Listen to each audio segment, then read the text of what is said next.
is a special presentation of HBO Sports.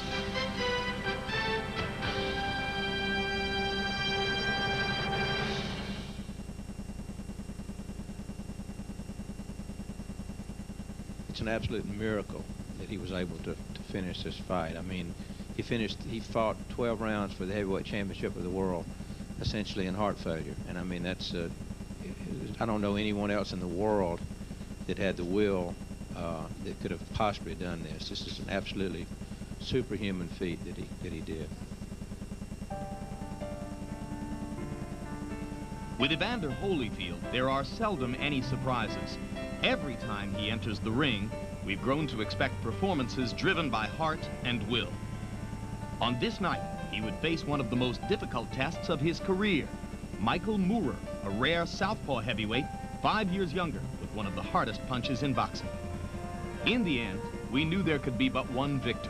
What we could never have predicted were the circumstances of that outcome, that night and 4 days later. This was not the same Holyfield we had seen 6 months earlier, when he regained his title against Riddick Bowe. Has Holyfield suddenly become an old champion, George? This was a man facing off against a talented and clearly stronger opponent. There's a solid right hand by Moore, and Holyfield wobbles back a bit. This was somehow not the same Holyfield, regarded as the best conditioned fighter in boxing. Yeah, Holyfield is tired now. He's no longer snapping a jab. He's throwing them in, leaping in. It's like he's lost control of his body. The champion thought it was an injured shoulder. In retrospect, it may have been much worse. My shoulder, my left shoulder. Rub his left shoulder. My left shoulder. Left shoulder. Give me a rag. In the opposite corner, an entirely different story was unfolding. Listen, this guy is finished. You know, it comes a time in a man's life when he makes a decision. He makes a decision to just live, survive, or he wants to win. It was Holyfield's heart that had carried him to the top of the boxing world. On this particular night, he could give no more. When he couldn't do anything else, he fought for his title. And the challenger, who had never lost a professional fight, performed cleverly and efficiently to become new heavyweight champion of the world.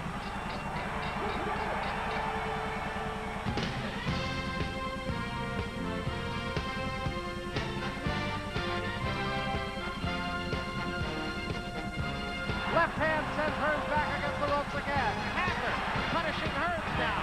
What an uppercut by Douglas, and down goes Tyson.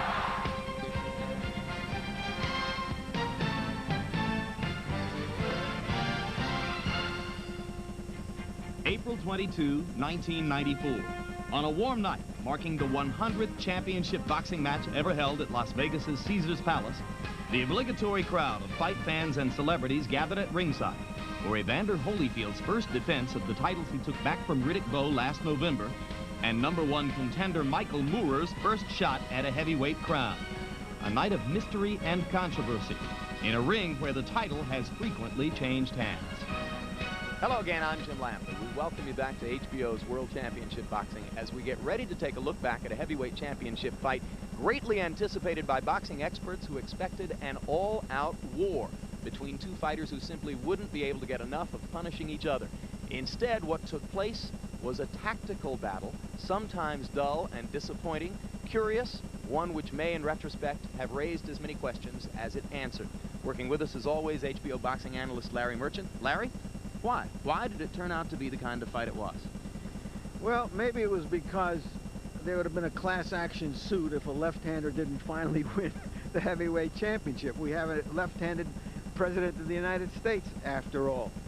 But it did enter into the picture more than I thought it would. I think substance is what mattered, but I think style, the left-handedness of Michael Moorer did weigh into the final result. And now I understand why, down through the ages, the managers of heavyweight champions haven't wanted to match their fighters against left-handers. There were two questions coming into this fight, I thought. Could Evander Holyfield summon that enormous, incredible will that he showed in beating Riddick Bowe and winning the title back just a little over 5 months ago? I thought he would never be able to do that again in a major fight. I didn't know whether Michael Moore was capable of making a major fight. Was he ready to win if Evander Holyfield was ready to lose? I think maybe that question is still out in the air. I'm willing to let you decide whether he did win and Holyfield lost. But the answer to the first question is clear. The Evander Holyfield who entered the ring on April 22 to defend the title against Michael Moore wasn't the same Evander Holyfield who had so spiritedly taken it back from Riddick Bowe in November. George Foreman, former heavyweight champion yourself, you watched Evander in the days leading up to the fight. Did you see any signs that he wouldn't be able to produce that kind of effort again? He was a happy-go-lucky, telling jokes, a different Holyfield. I knew something would be different in this fight.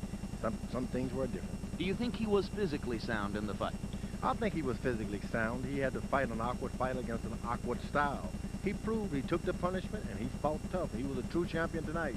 And wound up losing a close decision, which in the eyes of many, could have gone either way. Let's see what you think. The path which has brought Michael Moore to his first heavyweight title challenge is quite similar to the path that once brought Evander Holyfield to the title. After a spectacular amateur career, he began his professional career as a light heavyweight, fought and won the WBO title in that 175-pound division. Then in a total of 4 months, he put on 38 pounds, skipped the cruiserweight division, became a heavyweight, and since then has remained unbeaten and has progressed to this stage. He has been knocked down 3 times in his fights with heavyweights, and so some people question whether he can take a punch from a big heavyweight. Of course, he doesn't face a big heavyweight tonight. When you get knocked down, it is a minus, but when you get up and win, as he has always done, that's a bigger plus to me. Indeed, George Foreman, some say that the advantage for him of fighting a warrior like Holyfield is that it takes aggression from the other side to make Michael Moore aggressive. That's right, and the greatest advantage is that Evander Holyfield has trouble with guys his size.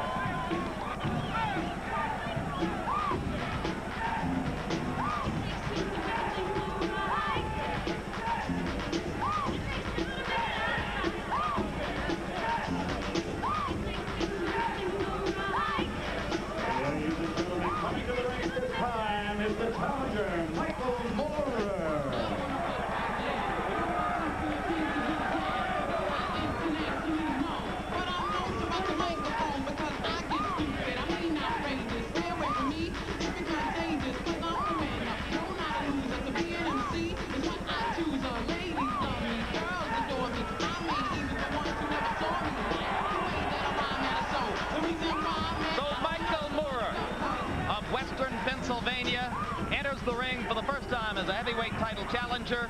34 wins, no losses, 30 KOs, all 4 route-going performances were here in the heavyweight division. Indeed, 4 of Moore's last 8 fights have gone the distance. There you see, with your back to us, with Michael Buffer talking to him, Teddy Atlas, Michael Moore's trainer. Atlas was a disciple of Customato, very tough guy, and apparently he has got the attention of Michael Moore, but he can't fight the fight for him. And now Evander Holyfield prepares to enter the ring for the first defense of the title that he took back from Riddick Bowe this past November. Holyfield has already revealed this past week that he has a master plan in mind, that it involves remaining as heavyweight champion until the Olympics Atlanta in 1996, that he expects to have to fight Mike Tyson, Lennox Lewis, and Riddick Bowe if he's going to stay champion that long. There's nothing quite this procession into the ring. There's a medieval quality about it. These are our knights, not in shining armor, but in shiny robes.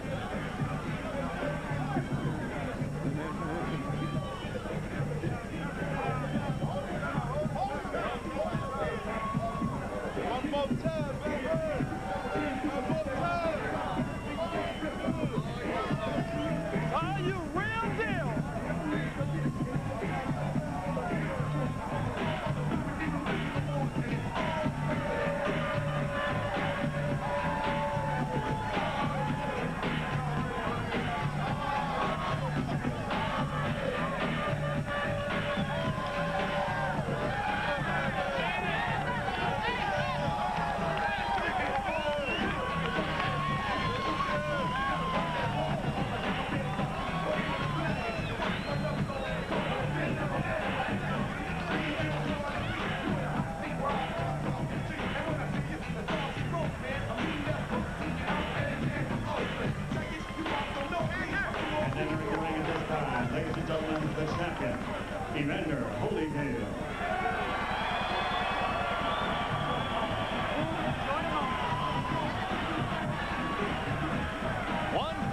has emerged with clarity this week here in Las Vegas and was apparent during that walk-in. This is a much more popular champion than he was prior to taking back the title from Riddick Bowe.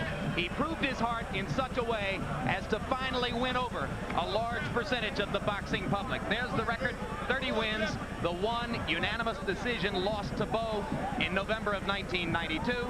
And then the victory over Bowe to take the title back. And there is his new trainer. George, this is the new trainer for the champion. Should he have danced with who brung him to this point?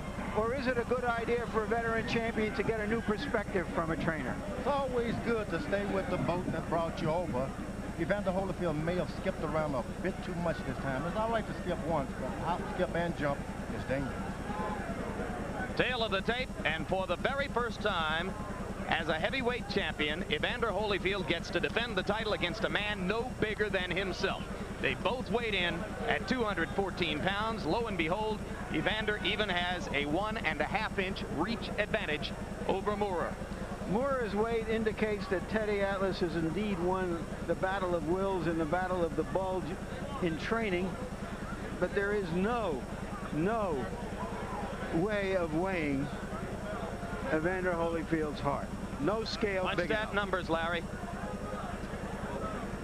Here are punch stat numbers, an indication of how busy these fighters are, and the numbers are almost identical. Even in the jabs. But they don't fight by the numbers. Rules of the bout with our unofficial ringside scorer, Harold Letterman. Harold? Evander Holyfield and Michael Moorer will box tonight using the rules of the World Boxing Association, because this time it's their turn. 12 rounds. There is no standing 8 count. The 3 knockdown rule is in effect. You can be saved by the bell in the last round only. Only the referee can stop the fight, and in case a cut is caused by an accidental headbutt, and that cut causes the fight to be stopped, we go to the scorecards if the 3 rounds have been completed. Before that, it's a technical draw. Larry? As an indication of the respect for Moorer's punching power, Holyfield's handlers tried to get the commission to waive that 3 knockdown rule, which would have favored him, but they didn't. All right now let's go to ring announcer Michael Buffer for the pre-fight introductions. Ladies and gentlemen, your attention please. I would like everyone at this moment to please rise. Before we begin, I have some sad news to pass on to everybody. We have just been informed that the former President of the United States, Richard M. Nixon, has passed away. At this time, we would please like a moment of silence in his honor for the former President of the United States, Richard M. Nixon.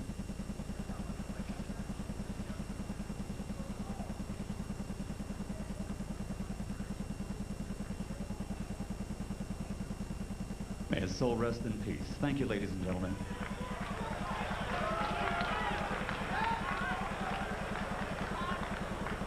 And now, ladies and gentlemen, at this time, in the ring, we have the honor guard with the colors from the Nellis Air Force Base.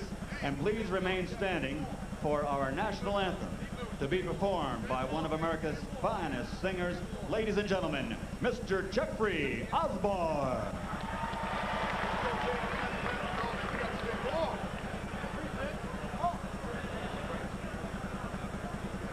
Oh, say, can you see by the dawn's early light what so proudly we hail at the twilight's last gleaming, whose broad stripes and bright stars through the perilous fight, all the ramparts we watched were so gallantly streaming, and the rocket's red glare, the bomb bursting in air, came proof through the night that our flag was still there.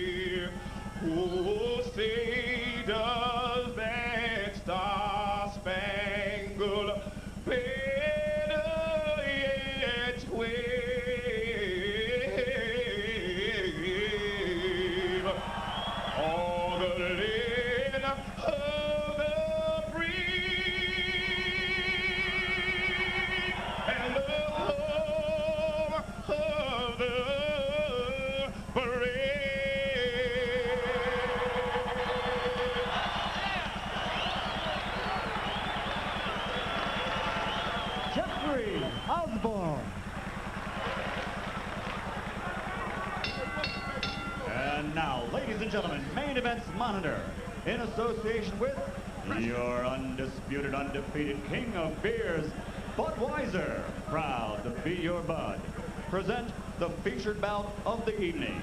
This bout is sanctioned by the Nevada State Athletic Commission. Chairman, Dr. Elias Ghanem.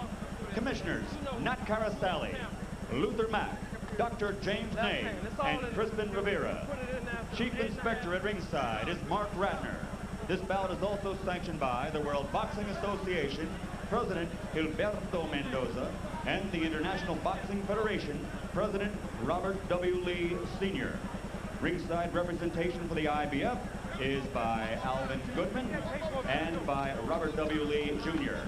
The supervisor for this contest from the WBA is York Van Nixon Jr. Our physicians at ringside, Dr. Flip Pomansky, Dr. James Wishgame, and Dr. Al Capana. Timekeeper, James Cavan. Counting for the knockdown seconds, Mike Lasella. The three judges scoring this bout on a 10-point must system are Chuck Jampa, Jerry Roth, and Dalby Shirley. And when the bell rings, the man in charge of the action, working for the 73rd time in a World Championship bout, is Mills Lane.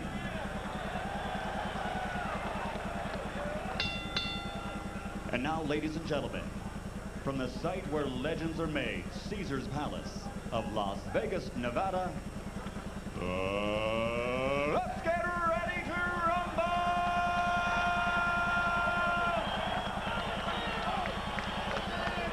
12 rounds of boxing for the heavyweight championship of the world. Introducing first, fighting out of the blue corner, wearing the green trunks and weighing in at 214 pounds even. Fighting out of the Motor City, Detroit, Michigan, he brings a perfect record of 34-0 in 30 bouts, 30 victories by knockout, and he has held 2 WBO world titles. Ladies and gentlemen, introducing the #1 ranked heavyweight challenger in the world, Michael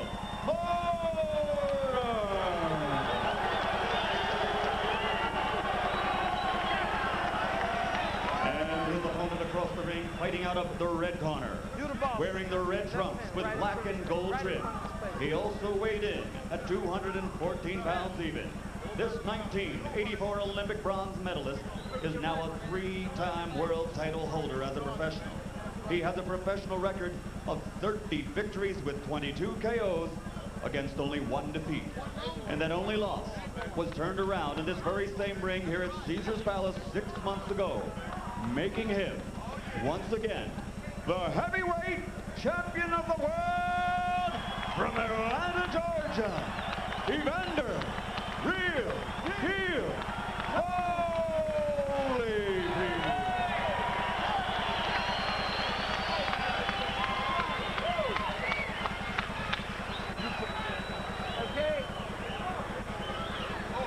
Okay, Don. All right, Teddy, if he goes right here, it's going to be all right. Fair enough. If he goes right here, it's going to be all right now. We've only been through the instructions one time. This is for the championship of the world. I expect a tough, clean fight. Protect yourself at all times. Any questions from the challenger? Any questions from the champion? Let's get it on. Will Michael Moore get it on? Will he seize the initiative? He's a natural counterpuncher by temperament and style. His trainer, Teddy Atlas, says he has to make it happen. Here we go. Mills Lane instructs the timekeeper to pound the bell, and here we go. Round 1 begins. Holyfield jabbed, danced, and occasionally slugged his way to victory over Riddick Bowe in this ring 6 months ago. Many believe if he tries to continue using slugging as a part of that mix here, it could turn out to be a mistake. Moore's first punch is a left to the body. Holyfield starts with the jab.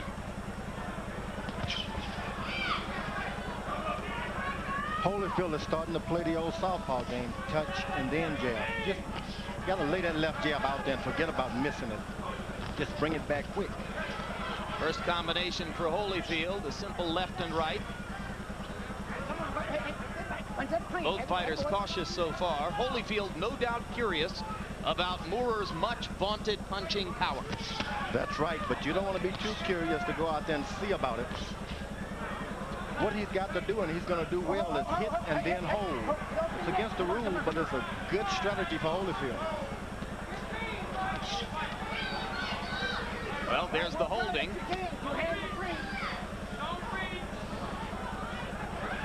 You hold him because once you miss him, you don't know where he is exactly. It's been 8 years since Evander's been in the ring with a southpaw.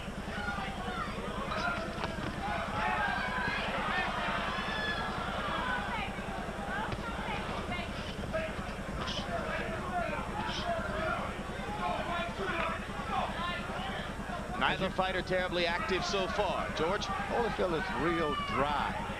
Doesn't seem like he did a lot of warming up, and he's kind of hesitant. That time Holyfield landed a short left. He held after landing a short left inside. Moorer landed a straight right. Best exchange so far. Not much happening in the first 2 minutes of round 1. The champion, Holyfield, seemingly only beginning to warm up. Now the combinations begin to flow. Punch out, 2 hands are free, and there you got 2 hands free. Punch, get your hand up that neck. I think the referee is going to have to be quite understanding. When you fight a southpaw, you just can't hit and move out of the way. You got to sometimes just touch them to know where they are. Get off that hand. Punch free. All right, get him up, Mike. Come on, Moorer working to the body as Holyfield tries to come inside. Holyfield landing another short left hook. Those 2 short lefts have been the biggest punches of round 1 so far.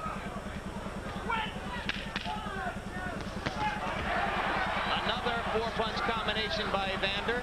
Moorer misses in return. Now Moorer lands the right hand, and Holyfield grabs and holds. Moorer is trying to initiate the action, but he doesn't seem comfortable doing it. Listen, relax, relax. Relax, slow. Nice, easy breathing. Feel that Vaseline.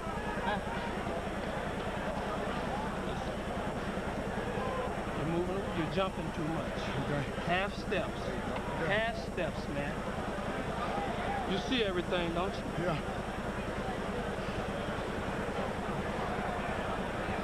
You're not doing nothing at the right distance out or off to the side. Snap that jab. Do not start looking for one punch. Now, I don't want you throwing the left hand to the body from too far away. You're reaching in. He's going to start countering you. He's an experienced guy. Switch up. Fake it to the body, throw it to the head. Switch on a guy like this. Now look for it. Keep snapping at you. Okay, let's go to work, man. Let's go to work. Let's go to work. George, what does Holyfield's trainer mean by telling him just take half steps? Well, he shouldn't move too quick. Just a little movement to your left. Just a little movement. A half step. Then there's a step and a half. Does this have to do with fighting a southpaw, George? Yeah, you don't want to lose the guy at any time. You got to see him and keep your eye on him. So a half step keeps him right in your sight. A full step, you lose him and he catches you for it.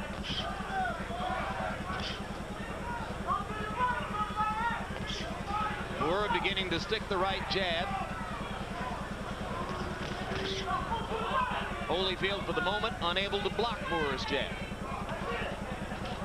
I think Holyfield is making a mistake by not jabbing. He's holding it back to get a good jab. Just let it go out there. You'll be surprised. He's just as easy to hit as a right-hander. But that tentativeness, as you point out, George, directly related to the different look that a southpaw gives him. Yeah. Now, when they trade punches in close, Moorer will square his left foot up. And in effect, at that point, he's not right-handed or left-handed. The old saying is just do it. Right hand over the top seemed to wobble Evander for a moment. Maybe playing possum, trying to invite Moorer in.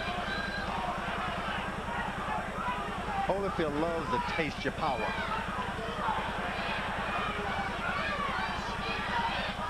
Oh, 1 step back. Come on, come on. 1 step back clean. Come on. Come on, clean. Here we go. Come on.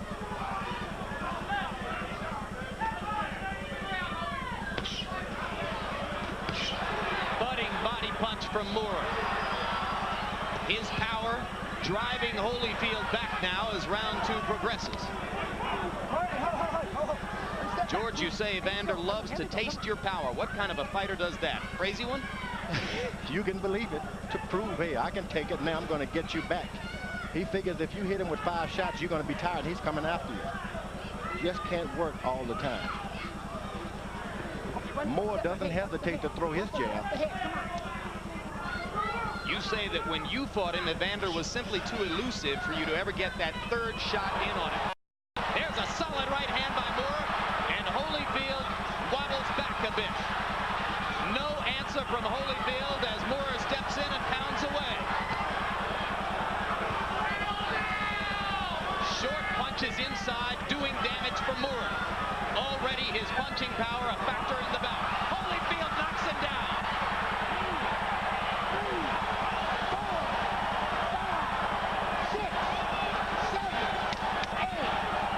That is so Holyfield. George, you called that right on the money. Tasted the power and brought it back to Moore. And he did something real smart. He did the old crossover.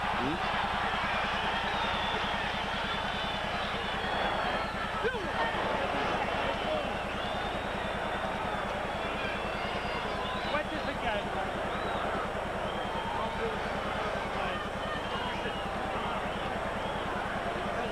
You got yourself right back together. The only thing you did was you posed after you punched. The beginning was you. It was all you that round, and then you stepped back straight. And you took the eye contact off. Keep your concentration up. You hear me? You step straight back after you punch. Here you watch as that round unfolds. Some guys you can shoot bullets at, you can hit them with 2x4s, you can throw them off a cliff, you can drop them in acid, and they keep coming back just like that.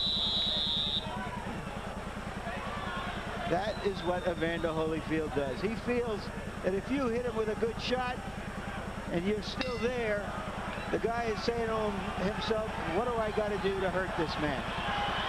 All right, he knocked Moore down with what you call the old crossover, George. Yeah, when you square up against a southpaw and you put both hands up in the crossover position, he is off balance too because you're not giving him that disadvantage of being left foot first. Then you can get him.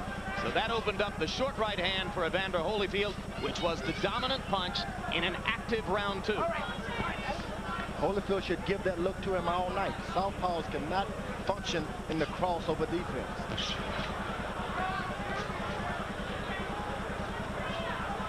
Lest you give up on Michael Moore because of that 2nd round knockdown.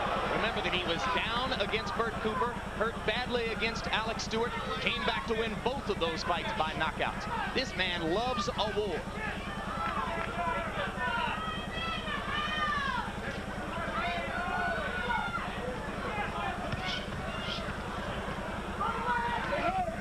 Watch the head. Punch out. 2 hands are free. Come on. You got 2 hands free in there. Come on.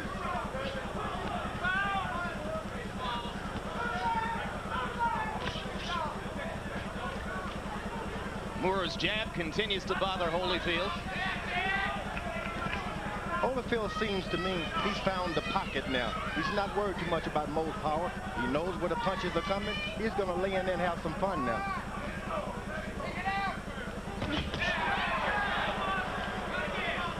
Good idea because he knows what he's doing, or a bad idea because it will expose him to punishment? It's a great idea. He's experienced enough. He's tasted more powerful punches from bigger guys. Lay in that pocket and be the most experienced fighter.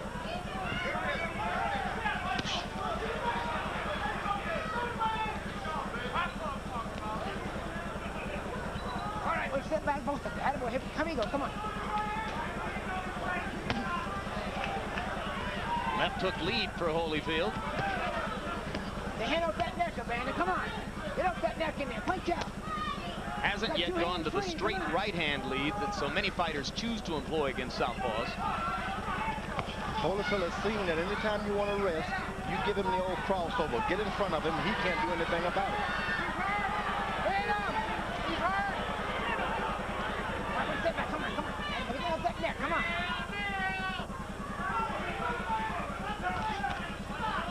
That elbow down. There's the straight right hand, and it set up a left hook and another right for Holyfield.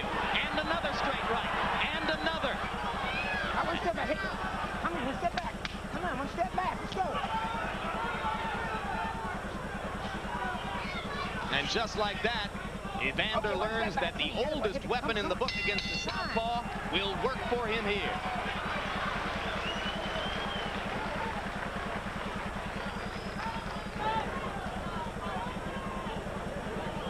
Breathe deep, baby. Breathe deep. Vaseline. Oh, I got it. Both sides. How you feel, man? Listen. Breathe deep. You're doing a real good job. You're doing a real good job. When you get in front of him in the danger zone, you got to take off. Don't let it beat you to the punch, and don't back straight up. I want to be easy breath. Let it real easy. There you go. Let your mind. Water. And let him swallow. I want you to use that jab, and I want you to work off it. I don't want you to be satisfied with it. You hear me? You go in there, and you start backing this guy up, and you start doing what we trained to do. Otherwise, don't come back to this fucking corner. Do you hear me? Let's go. And when he's inside, start getting This is the first heavyweight championship fight for trainer Teddy Atlas too, but he knows that it can get away from him, and he's trying to get his fighters' attention, not to let him get low into losing more rounds. Mura's manager, John Davamos, says of his fighter, he doesn't have to like Teddy Atlas, he just has to listen to him, and so far he does.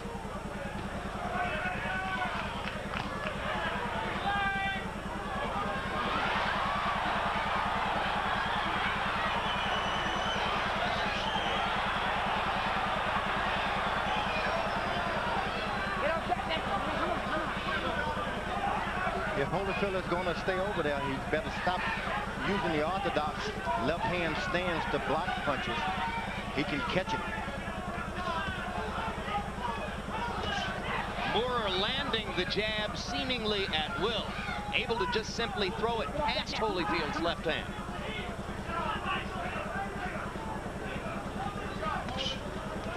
Evander still doing pretty well when he gets in close and trades punches. That's what a lot of the experts think is too dangerous for him. Well, Evander had this guy going, and he decided to take a break and have some fun. And now it's going to be hard to pick up that same energy again unless he gets hurt. If you hurt a guy, you got to go for it. Come on, punch out. The right cross drew oohs and ahs from the crowd, but glanced off the gloves of Michael Moorer.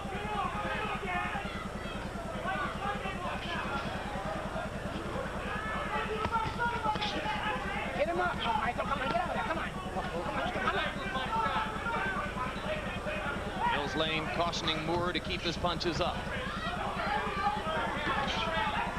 Good straight left to the body by Michael Moorer. Come on, punch out. Holyfield not nearly as active as he was against Bo last November. Not nearly so much the boxer tonight as he was in that bout. Well, he's found himself in a weird position of being the aggressor and the more powerful guy tonight, and he just doesn't know how to get in, to operate and function in that position. Straight right lands again. Each man now with a seemingly unstoppable weapon. Moorer's jab with the right hand, Holyfield's straight right into and across the southpaw stance. Watch the net. Come on, let's go.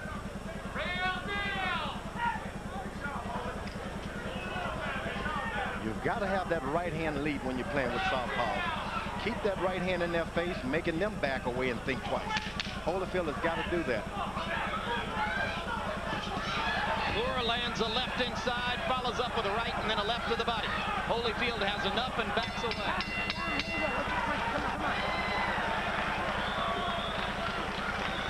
I thought that was a very tough round for Evander Holyfield. Listen, man. How did you see it, Harold? Larry, I've got it 3 rounds to 1, 39-36, Evander Holyfield. I agree with you on that 4th round. I thought Michael Moorer definitely won the 4th round, landed some good punches. Now he's starting to come alive. But the first 3 rounds, I just don't think he did enough. Now, I scored round 2 10-8. Some people would argue because certainly Moorer was winning it early. But Evander Holyfield did score that clean knockdown. I gave him a 10-8 round in a second. I got Evander up by 3. We're in sync. Up to the head. In form. Huh? You want your, to be heavyweight champ. Start doing it. Keep jabbing, hitting him with the jab. Don't let him back you up. Stay off those ropes. And when he's pressing his side, slide back and hit him with combinations. All right? Give him the mouthpiece. Give him the mouthpiece, Mo. Get strong, get strong. Get those hammers off there.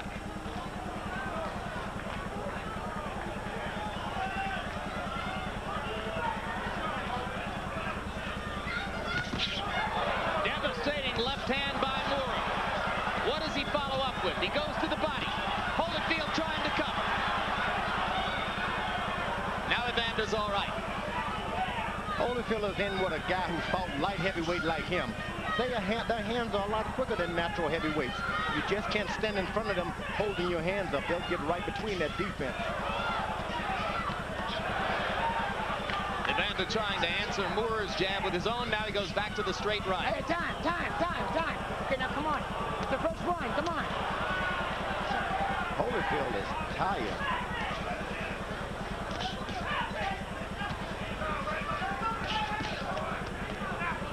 Yeah, Holyfield is tired now. He's no longer snapping a jab. He's throwing them in, leaping in, like he's lost control of his body. I agree with you, George. I sense that there's some fatigue there. Maybe it's an illusion. We'll see. Needs two more right hands from Michael Moorer right there. This has been a big round for Moorer so far. Holyfield is having to fight these 4 or 5 rounds in the wrong position. And sometimes it doesn't matter what shape you're in. When you're doing something in the wrong way, it burns you out. That straight left by Michael Moorer to the stomach really hurt Evander Holyfield.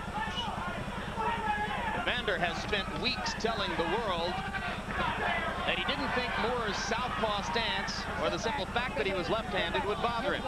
Yesterday, when we began to discuss with him his good friend Pernell Whitaker and all the qualities that make Whitaker the best fighter in the world, the first thing Evander said was, well, he's left-handed. Now, Holyfield in trouble again as the result of Moorer's power punching.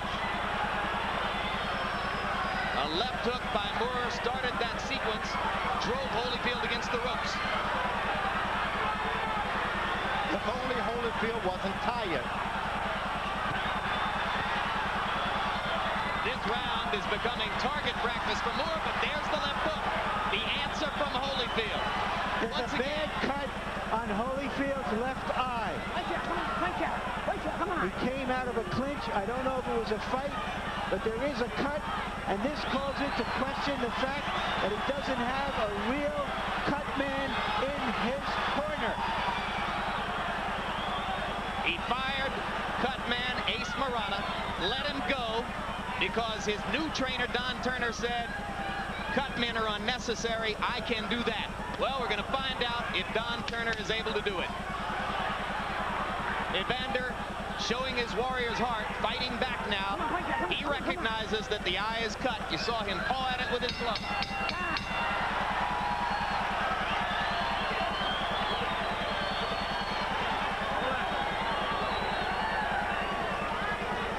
I got it. Don't worry about it. I got it. Get the Vaseline. Get the Vaseline. The cut looks like it's just above the corner of the eye, below the brow. The Lord's with you, man. The Lord's with you. The Lord's with you. Was it a headbutt? There you see it. Take a deep breath. According to Mills Lane, it was a punch, not a headbutt. Come on, Teddy, come on. Has Holyfield suddenly become an old champion, George? And suddenly in that round, Michael Moorer doubled Holyfield's punch output. He threw 74 punches in round number 5, recognizing and seizing opportunity. So now, with Ace Marana watching somewhere near the ring, but no longer working for Holyfield as his cut man, Evander goes back to work, having bled above the left eye.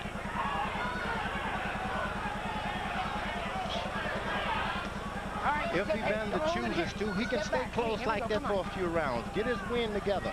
Nobody's going to blame him. They know he's getting bombed by some heavy punches. Stay close and don't catch it. But when you get far away like that, you can get caught with those straight left hands.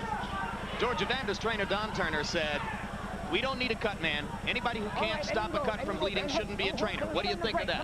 No. Some trainers have got to dedicate themselves to operating that fight. Let another man concentrate on those cuts. You know, as I said several years ago in Tokyo, when Mike Tyson had amateurs in his corner who couldn't deal with a bad eye, you don't look for a person off the streets to put on the back of Secretariat. You get the best people in the world in your corner just in case something like this happens. When you're fighting for that kind of money, who cares what you pay them? Get them in there. Don't step back. Don't step neck, Evander. Come on, you're on the left too much. Come on. Meanwhile, Moore hasn't been able to be as active in round 6 as he was in round 5 because Holyfield has given us more footwork, has begun to hold whenever possible, and is working to slow the action down and give his eye a chance to stop bleeding. That eye is giving him a lot of trouble. Moore is jabbing in it, tricking him like he's going to hit him back in it and then going to the body. Step back. Here we go. He's taking advice from his corner. Straight right hand from Holyfield. The last 3 rounds, it's been one of his best weapons. Moore going to the body and then reaching over the top, but missing. Jab lands well for Moore. He should stick with it, George. I think so, but at the same time, if he gets into a jabbing battle with Evander Holyfield, this fight could go for another 5 rounds. Evander can do some awful dirty things to Moore. Well, that's why you heard trainer Teddy Atlas saying, be happy with your jab, but don't be satisfied with it. Work off of it. Give me some other stuff, too. Evander's got this small waist that is tailor-made for body punching. The guy starts landing those shots, it'll make it hurt. For the moment, Evander is simply running, trying to stay out of trouble. I have never seen Holyfield in this posture, at least only in the first Bow fight when he was really damaged. We haven't seen any really big punches. He just seems to be empty here, at least for the moment. I wonder what he thinks of the $25,000 he didn't want to pay Ace Murata right now. How you feel, man? Listen, you're going back. Give me some water. Give me some water. Rub my shoulder, my left shoulder. Rub his left shoulder. My left shoulder. Left shoulder. Give me a rag.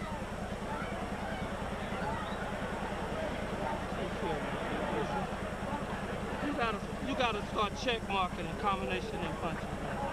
Okay. How much time, Tim? 30 seconds. Huh? 30 seconds. 25. Give him some water, Tim. Here, let me put this on there. Tim. I got this control. I got this control. You understand? Hey, the Lord's with you, homie. The Lord's with you. Use your mind. Evander Holyfield said something about his left shoulder. I don't know what he meant. I don't know if he's hurt his left shoulder. Sometimes when you lift those weights, bench pressing, you're always hurting something. But he doesn't seem to be firing with anything, left or right. There's the left hook. Straight right hand before it, another right hand afterward. Moore goes back to the body. Evander Holyfield threw only 22 punches in round number 6, the round during which he spent most of the time running away. Now here he comes again. Suddenly the champion returns with initiative and vengeance.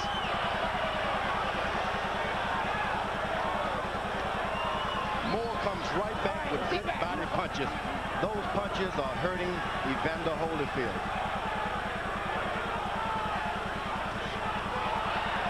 Left hand over the top by Moore. Crowd supporting Holyfield as never before. They chanted holy, holy, holy about 40 seconds ago, and he delivered with that flurry of punches. Now the jab lands. Holyfield's hands down at his side, inviting Moore in, and Michael is too smart to fall for it.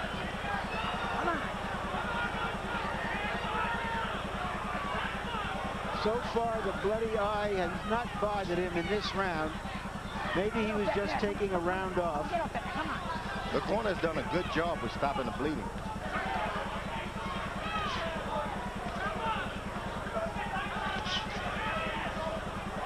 Little blood coming from the mouth of Moore. Evander has not been able to get that perfect left hook he throws to the body yet. That could be a telling point if this fight goes beyond 10 rounds. Crushing jab from Moore. He continues to be able to land that right jab almost at will. So much has happened. Hard to believe that we're already past the midpoint in round 7 of this 12-round heavyweight championship fight. Holyfield coming up and under with the uppercut. You see any reason to believe, George, that left shoulder is bothering him? Yeah, it is. He's not snapping that left jab, which is his trademark, a good left jab. He's wanted more than any time in his life to get a knockout, and this is not Evander Holyfield. A knockout creates itself. One of Moore's bad habits is to stand against the ropes and take punishment. Bert Cooper knocked him down while he was in one of those periods. Alex Stewart hurt him. But in both instances, he came back and won by KO. Holyfield is trying to be a power puncher now. He's loading up with every left hook to the head. But give Evander credit, he came back in that round.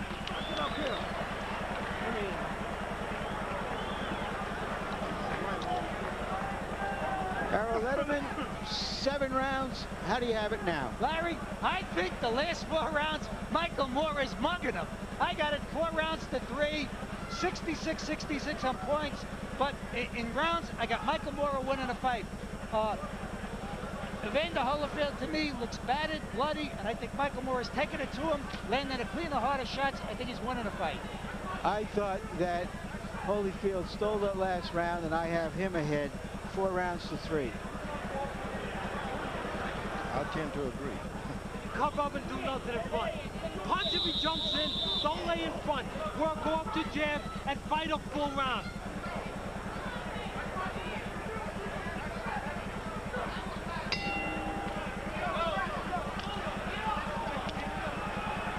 Through 7 rounds, Michael Moore dominant in the jab category, landing 57% of the jabs that he throws. If Holyfield's left shoulder is indeed in pain, we may see less and less of the jab from him. Holyfield's big weapons would appear to be the straight right and the left hook inside.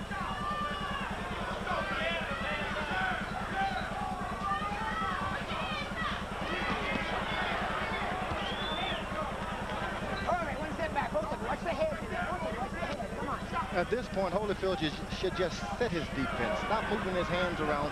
Keep him in one position. Moore is not mixing the punches up all around his head. He's hitting one place.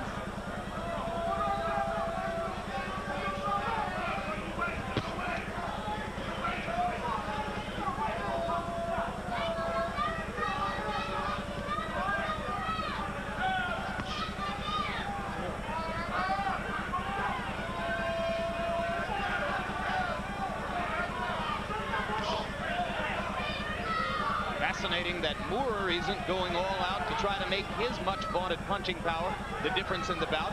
He seems content for the moment to try to box his way to the heavyweight crown. Holyfield landed a 1 straight right, now misses a lunging effort. Moore not nearly as busy in this round as was the case in the 4 preceding rounds.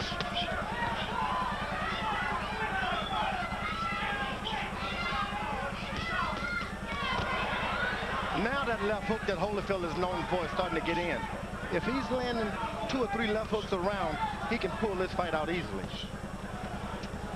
I think that's his bread and butter, George. It's to that body, it hurts. How do I know? Oh, you should know. You're the man he hit 19 consecutive shots at one point. All right, break. Enough of that, right?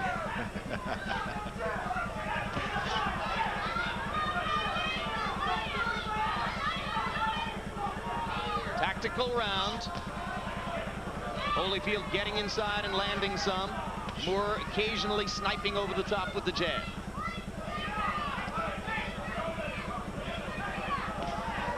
Now Holyfield is jabbing to the body a bit. Pulls back the left.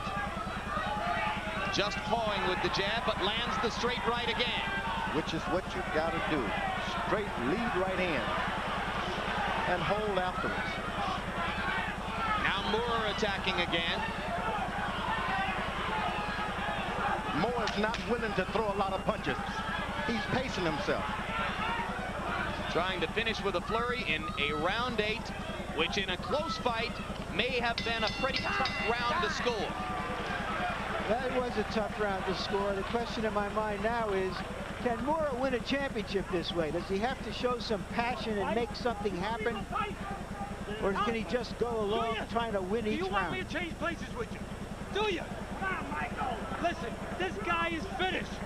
It comes a time in a man's life. But he makes a decision.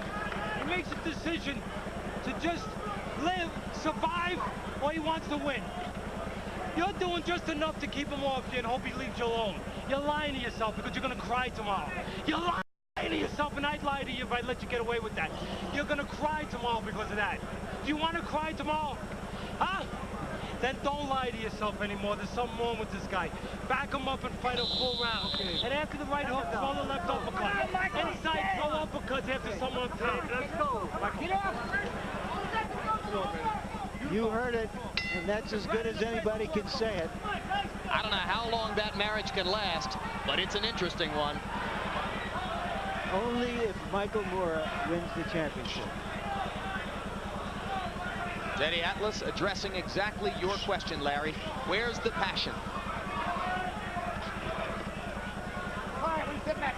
One step. Go ahead on the break. One step back clean. Here we When go. a fight is uncertain and he's trying to pace himself, it's hard to get him jump-started, to get out there and mix it up. George, he's fighting for the heavyweight championship of the world. If this doesn't get him jump-started, what can? That's a great question. All right, one step back. But when we asked him yesterday, did it burn in his heart? Did he need this more than anything else in life? He would not answer in the affirmative. Crowd chanting, holy, holy, holy, trying to lift Evander up. A little headbutt and apology.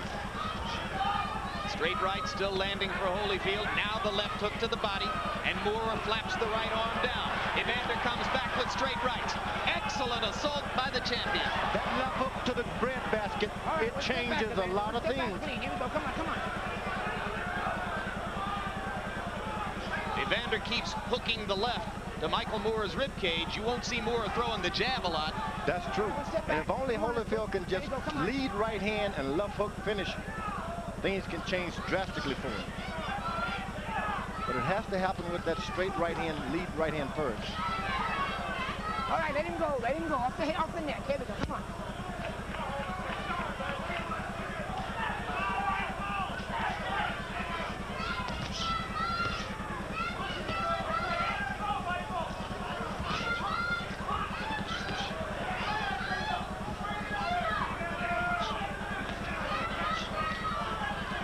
Resolute Evander Holyfield coming back with straight rights and left hooks. He's abandoned the boxing style that beat Bo for the moment, trying to retain his championship with sheer force of will. And that's some force.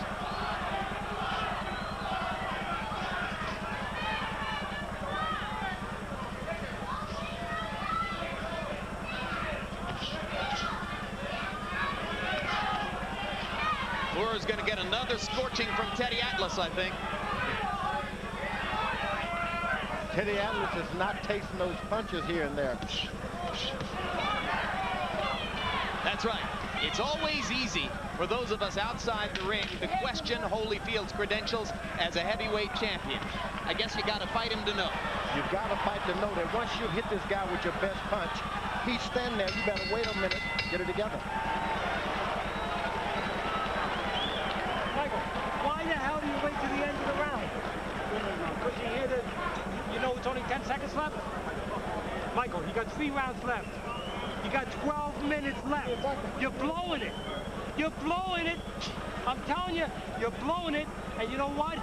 You're going to cry afterwards. You're going to cry afterwards. Because it's all there for you. He's going to lose his next fight instead of this fight. You all right? Yeah, he's right there. He's checking it all the time.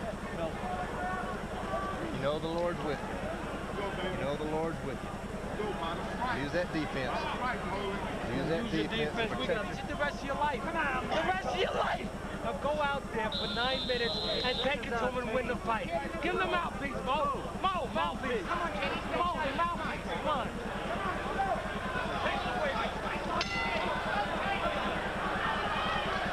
Evander Holyfield looks to me about 75 or 80% of himself. Give Michael Moore credit for some of that. I don't know if you can give him credit for all of it. Evander Holyfield corner is telling him things that he wants to hear, not cussing him through it. This is a very moralistic man.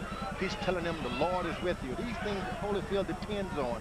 So I think he may have had the best trainer that he could get in this fight. It's not what you say, how you say what you say. In other words, they're speaking the language that rings in Evander's heart. That's right, and if you can pull that out of a man, that's greater than telling him to land the left jab and the left hook. And let's give credit where credit is due. To this point, the cut has not decided the fight, hasn't even come close to it. Don Turner has been true to his word that he could fix that bleeding.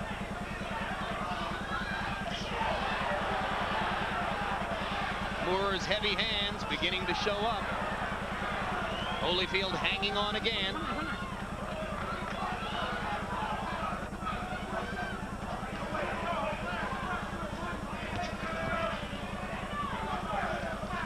Teddy Atlas screaming at Moore, "You're blowing it, you're blowing it." The very words that Angelo Dundee used with Sugar Ray Leonard in the closing stages of his dramatic comeback win over Thomas Hearns. They jump-started Ray Leonard on that night 13 years ago. They're not yet doing the same for Moore. Holyfield is starting to get a second and a strange win here. A guy that was out of it is suddenly alive. Get off that head. Get off that neck. Come on, push her. Come on.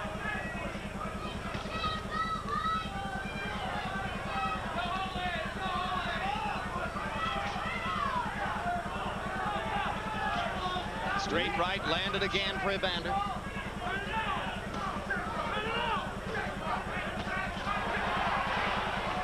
Left hook to the body, left hook to the head. Textbook Holyfield. Moore against the ropes, where he so often gets in trouble. Jab disappearing for Moore.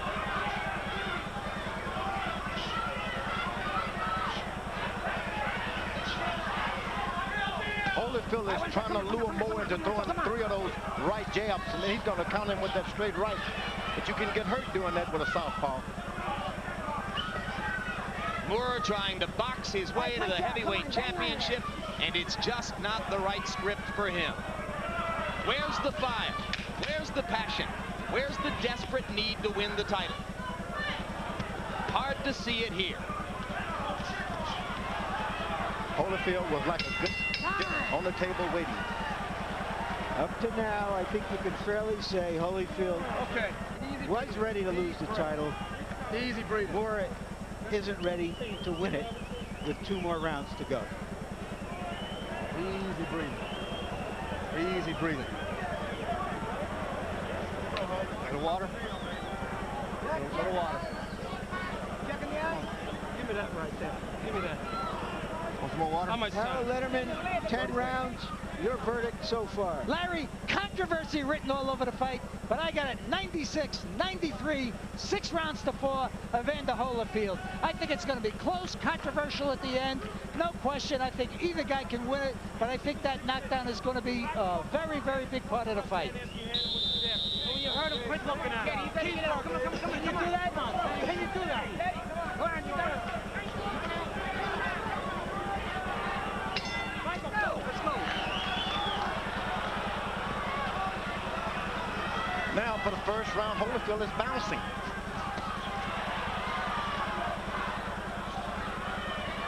Holyfield is coming out in this round like he's the one behind. And he's going to take away any possibility of aggression by Moore by being the aggressor himself. Spent the first 20 seconds of the round backing Michael Moore up.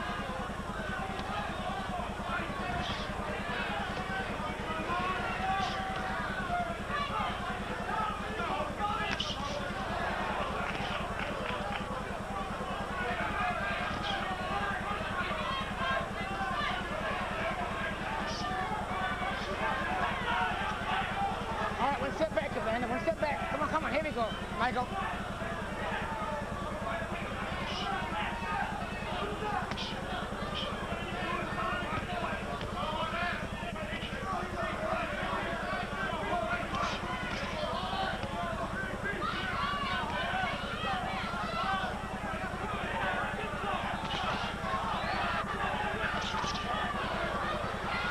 Trading punches. Holyfield having established now that he can take any one shot at a time from Moore. Eddie Atlas trying to get his fighter to throw 3 and 4 and 5 at a time. Moore a little more active now, but Holyfield matching him punch for punch.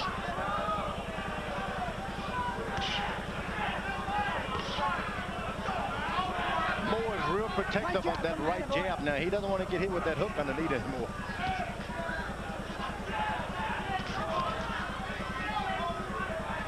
Jabs and bring it back home quick. Uppercut through the guard by Holyfield. Left hook to the body. Left hook straight right. He eats a jab from Moore, but Moore doesn't step in to follow it. Get off that neck, come on. You land a jab that flush, George, you ought to at least throw the left hand. Yeah, he is really trying to be extra protective of himself. It seems that he wants to go 12 rounds.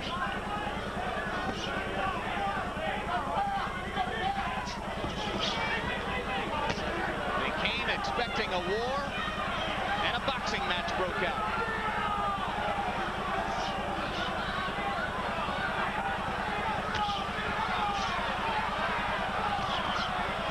Solid straight right hands by Holyfield, 2 in a row.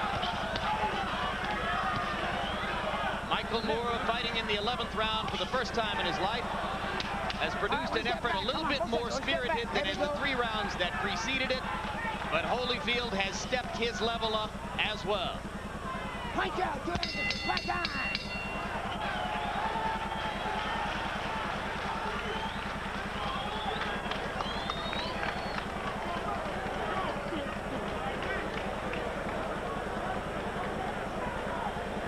Wipe him down, wipe him down. I want to tell you one thing.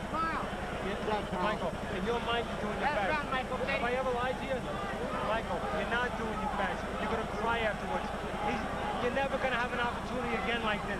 You're throwing jabs and you're satisfied. You're satisfied just to do enough to keep him off you. You can't do that now. In this world, we can't do that all the time. Fight him, Mike. Not you, Holly. The Lord's going to get you through it. You got to get out, then you got to get after it, baby. It's time to go to war. You can do it, Holyfield. You can do it. Jesus loves you. Because he's leaning forward. Don't let him rest. Let's fight the whole round. Listen, man. Okay, Holy. Got to do it this round. Just before you win the fight. Harold, what does Moore have to do to win? All right, here we go, Buck. I got it 6-5, 105-103, Evander Holyfield. Evander by 2 points. That's my scorecard as well. All right. So we're in sync, both scorers here, 105-103 going to the 12th. Michael Moore lands a solid jab and follows up to the body. Holyfield rocking back just a little bit. Right hand snaps Holyfield's head back. The chance is here for Moore. You have to suspect he needs at least a knockdown, maybe not a knockout. There's only been one knockdown in the fight. It was Moore who went down briefly, early.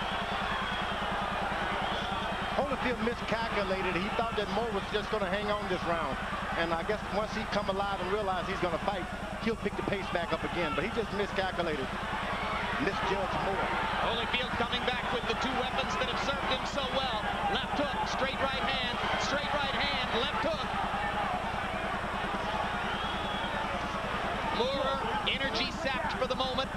Content only to push Evander off. Not punching. Now here's the jab. And another. Evander's going to throw that straight right hand for 1 minute and 42 seconds and dare Moore to try to walk through it.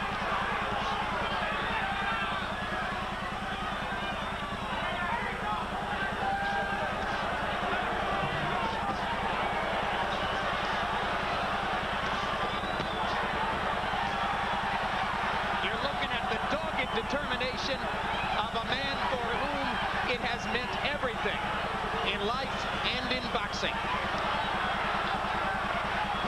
Holyfield has proven to me that there's no one in boxing with a bigger heart. This guy is everything you want in a fighter, and that's all you want is heart. When you can come into the ring at maybe 70, 80% of your best, as appears to be the case for the champion tonight, and still find a way, as appears to be the case for the champion. When he couldn't do anything else, he fought for his title.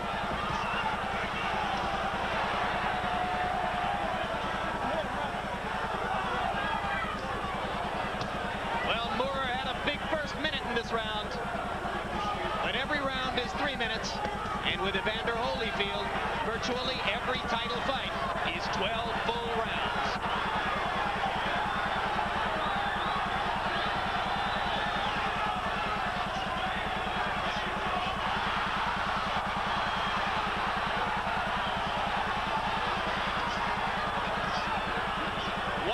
Assault from the challenger.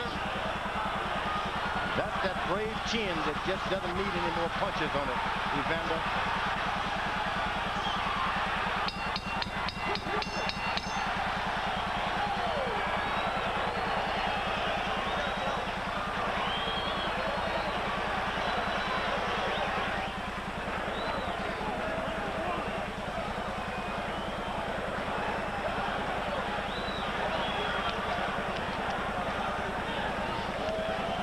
The question now is, can the officials give the heavyweight championship of the world to Michael Moore on a close fight like this in which he's been knocked down? Harold Letterman, your final result. I still maintain it doesn't get any closer than that. This fight was really close. I had it 6 rounds to 6. I mean, I had it even in rounds. 114, 113, Evander Holyfield. I had Holyfield winning by 1 point based on a knockdown. I think that Michael Moore did pull out the last round. I think this fight is as close as he can possibly get, but I think Evander is just going to win it by a point. George, you agree that Moore won that 12th round? Not really at all. Moore came out and surprised Holyfield, but Holyfield took over and took charge again. He's champion of the world, and you got to do more than win 30 seconds of a round to whip this top guy. In my mind now, but I'm not the thinker I used to. I'll say this. It's a good thing for Moore that the judges don't listen to trainer Teddy Atlas between rounds. They would certainly know how Teddy scored it. Right now, let's go to ring announcer Michael Buffer for the official decision. Ladies and gentlemen, here at Caesar's Palace, we go to the scorecards. Dalby Shirley scores the bout 114 to 114. He has it even. Chuck Jampa scores the bout 116 to 112. And Jerry Roth scores it 115 to 114 for the winner by majority decision and new heavyweight champion of the world, Michael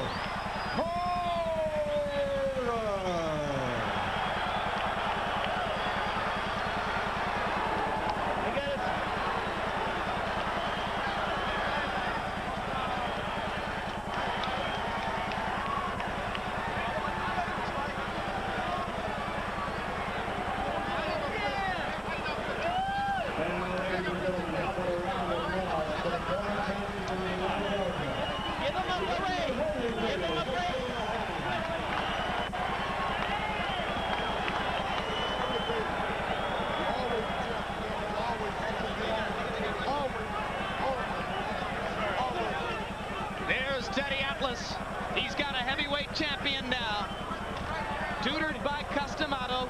Involved early on in the career of Mike Tyson. After a confrontation with Tyson over behavior in the gym, Teddy Atlas was removed from that situation and lost his chance at that time to work with a heavyweight titleist. Now, finally, he's got one. So post-fight discussion begins with the judges' scorecards and will probably rage for quite some time. Let's take a quick look back at all 3 cards. Judge Chuck Jampa of Las Vegas, who had it 116, 112 for Moore, gave the challenger every round from the 3rd through the 8th, 6 consecutive rounds. Jerry Roth scored the fight for Moore by 1 point, 115 to 114. That's particularly noteworthy when you look at how the 2nd round was scored, the round in which Holyfield took a lot of punishment, but ultimately knocked Moore down. No 10-8 rounds from any of the judges. And Roth, despite the knockdown, saw it as an even round, 10-10. How is that possible? Well, punch-stat numbers offer one interesting insight. Holyfield landed only 6 punches in the round, among them the one that produced the knockdown, while Moorer landed a much greater number of punches, 28. Larry Merchant, ultimately the championship changes hands on the basis of that 1-point margin on Jerry Roth's scorecard. What do you think about the 10-10 round with a knockdown? Amazing. Jerry Roth is an excellent official, and he made a very bold decision.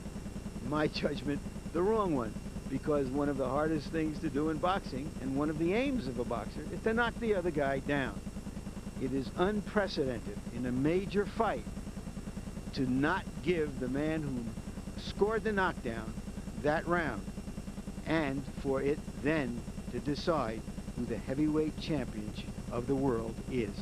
Indeed, if Roth had given the round to Holyfield, then the fight winds up a majority draw, and Evander keeps the heavyweight championship. And while Moorer's victory will certainly engender some controversy, it is supported here by our final punch-stat numbers, which give the challenger large numerical advantages both in terms of punches thrown and in terms of punches landed. After the fight, Larry Merchant spoke to both the new champion and the old one in the ring. Michael Moorer, you're the heavyweight champion of the world. Did you believe at the end that they would give you the decision even though you were knocked down and it was a fairly close fight? Excuse me. First of all, I'd like to thank the Heavenly Father, and that fight was dedicated to my son who is home. Hey, enough. Everyone talked about the fight going 12 rounds, if I could take it or not. I just had to keep him off of my jab, and I did it. I worked 7.5 hard weeks. I got it. All right, we're going to show you the replay of the knockdown in round 2. You describe what happened. I remember he stunned me with one, and he came with a 1-2, I think. Because you had the best of it earlier in that exchange before a left got you down. It was a good shot. You weren't hurt, though, were you? No, sir. I was stunned for a minute. Boxing is a sport where you want to get hit. So. All right. Teddy Atlas was riding you like a jockey through the home stretch in those last 3 or 4 rounds, telling you that this was the opportunity of a lifetime. What did that mean to you? That's what he was supposed to do. He pushed me, and we worked on that in the gym. And, you know, I like a person like that just to push me like that. Was there anything in particular that he said that rung a bell? When he said this is the one opportunity in a lifetime, you've got 12 minutes to go? He told me this is for my son, and I pushed hard for my son. Did you sense that Evander Holyfield was not all there during much of this fight? I'd have to ask Teddy. Teddy kept instilling in my mind that this is what I have to do. I want to say hi to all the people who supported me back in Monessen and the Mon Valley, Detroit. I'm coming home. Thank you very much, Michael Moorer, heavyweight champion of the world. In a moment, we'll have, here we have Evander Holyfield. Evander, did the clock just run out of you tonight? Well, you know, first of all, I'd like to thank God. But, you know, for me, just even lasting around, you know, I did all that I had, and, you know, left-handed, he's been left-handed, and, you know, he's just going to get off like I wanted to. That left-handedness gave you a problem in fighting? A big problem, but, you know, I trained for it, and he was able to get off, and I take my hat off. You know, he fought a rugged fight. Do you think it's fair that you knocked him down? It's a very, very close fight to lose the heavyweight championship on that kind of decision. Well, you know, I wasn't watching the fight. I was in the fight. You know, maybe when I see it on tape, I have a different outlook on it. All I know now is that I'm tired and I'm sore, and, you know, I just want to get some rest. Now, tell me about the eye. It was a punch that opened the eye. How much of a factor was it in the fight? Well, it was a big factor. You know, it kept running in my eyes, and, you know, I did what I could, you know, with the cut, and I realized that, you know, being a champion, you got to fight in all circumstances. Did you make a mistake by not having Ace Murata, your old cut man, in the corner to take care of it? Well, no, not at all. I'm telling you, it wasn't to a point where that it stopped me. I did what I had to do, and that's all you can ever do is do what you have to do. You have to fight in all circumstances. Do you think that fighting so many big men through the years, including that highly emotional fight against Riddick Bowe just 5 months ago, just took it out of you and it's just not there anymore? You know, I can't make up an excuse. If Michael Moore fought a great fight, he was able to get off. And, you know, I did what I could, and I can't put it on that. I was highly motivated when I came in here, and I prayed to God, and I felt that victory would be mine, and upon losing this, it could possibly be a victory. Maybe I need to stay home with the kids a little bit more longer. Is that a retirement announcement? Oh, no, I haven't said that. I need to go home to rest. Just like if I would have won, I need to go home to rest and think about it. Thank you very much, Evander. Thank you very much. So the business of boxing is once again reshuffled. Out the window go Holyfield's plans to reunify the title against Lennox Lewis and then pursue further matches with Mike Tyson and former champion Riddick Bowe. Michael Moore's trainer, Teddy Atlas, almost certainly becomes a star now. And the new behind-the-scenes face is a young man named John Davamos, a Los Angeles investor who manages Michael Moore and has never been in a position quite like this at any previous time in his life. George Foreman, we've met Moore, spent a little time around him. What kind of a champion do you expect him to be? Well, evidently he's got a good straight left hand and an equally good jab. If he continues to develop these things, get a bit more aggressive, he can become a great champion. Listen to his corner. Does he remind you of anyone? Oh, he reaps of an early sunny. Listen to me. There's a dark figure, a shadow hanging around this guy, and I think in the future we're going to see more of it. He's cultivating that menacing character. Let's see if he can produce it in the ring as well. Evander Holyfield was taken to a hospital in Las Vegas after the fight for routine observation and a look at a strained left shoulder muscle. Larry, obviously there'll be a lot of discussion about the former champion and his future or lack of it. Do you expect to see him again? I really don't, Jim, this time. He depends on having not just a fire in his belly, but a raging inferno down there for him to do what he does as a prize fighter. And tonight, that raging inferno just wasn't there. And for him, that's like a thoroughbred trying to run with a broken leg. Let me pay one bit of tribute to Evander Holyfield as a prize fighter. We're all dealt a hand in life, and we're judged by how we play that hand. As an athlete, I don't know anyone who ever played the hand he was dealt any better than Evander Holyfield.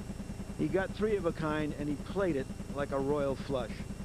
Tonight, he just ran out of cards. Michael Moore was dealt some pretty good cards. He's got some real talents, at least three of a kind. It's yet to be shown whether he can turn it into a royal flush. That's down the road, Jim. And the next big move in the heavyweight division now belongs to World Boxing Council titleist Lennox Lewis. Lewis has a fight coming up in Atlantic City, title defense on May 6 against a fighter named Phil Jackson. After that, he is supposed to be required to fight a mandatory defense against a relatively little-known Don King-managed heavyweight named Oliver McCall. How soon might this heavyweight title be reunified? Well, probably not this autumn, because the suspicion is that Michael Moore will be in no hurry to fight with Lennox Lewis. Thanks very much for being with us. We look forward to having you again on future editions of World Championship Boxing on HBO. As we now know, in the 3.5 days that followed, routine observation in Las Vegas led to intense evaluation in Atlanta. The stunning diagnosis of Holyfield's previously unknown heart condition and the Tuesday afternoon news conference with doctors that brought the curtain down on his career. Immediately following his last fight, Friday night, Mr. Holyfield was taken to the emergency department at Valley Hospital in Las Vegas to treat a kidney condition. He was given massive amounts of fluid to treat this condition. His heart was not able to handle the fluid load, and fluid built up in his lungs. That's when we realized he had a cardiac condition. He was treated with oxygen and medicine to remove the fluid. Mr. Holyfield returned to Atlanta via an air ambulance Sunday night, and he was admitted directly to Crawford Long Hospital. Mr. Holyfield's condition is under control now, and I do not foresee the condition causing Mr. Holyfield any symptoms if he resumes a less strenuous lifestyle. And when I went out there after the first round, I could feel my shoulder getting tight. And even as I knocked Michael Moore down in that last part of the second round, my shoulder was so tight. When the referee said box, that's the reason why I took my time to get back on him. When I hit him, it hurt right in my chest as I hit him. And you know, I couldn't understand how I was hitting him and I was hurting myself. Me making that 12 round was a victory for me. Just make the 12 round, and I'm so glad that Dr. Stevens and Dr. Mars were here to let me know that that if I continue to box, this could, you know, could be bad on my health. And I think the most important thing in life is life. You know, I have a wonderful family, and my brothers and sisters, you know, my girlfriend, my kids, you know, and you all. You know, I got a lot of loving to give, and I don't think my heart will break on that. If you tuned in late to tonight's coverage of World Championship Boxing, this program will be rebroadcast on Friday night at 12:30 a.m., midnight, Eastern and Pacific time. World Championship Boxing returns Friday, May 6th with another heavyweight title fight when Lennox Lewis will defend his WBC crown against Phil Jackson. Also featured the exciting and colorful WBC featherweight champion Kevin Kelly, who will be taking on Jesse Benavidez, live on HBO at 9:45 p.m. Eastern, 6:45 p.m. Pacific time. So now for Larry Merchant, George Foreman, and Harold Letterman, I'm Jim Lampley saying so long from Caesars Palace in Las Vegas, Nevada. The executive producer of HBO Sports is Ross Greenberg. Tonight's coverage of World Championship Boxing was produced by Rick Bernstein and directed by Mark Payton. The associate producers were Dave Harmon, Brian McDonald, and Kendall Reed. Assistants to the producer, Dave Leapson, Adam Berger, Max Siegel, and Artie Curry. The production manager was John McCallie, and the technical supervisor, George Wenzel.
This has been a presentation of HBO Sports, the network of champions.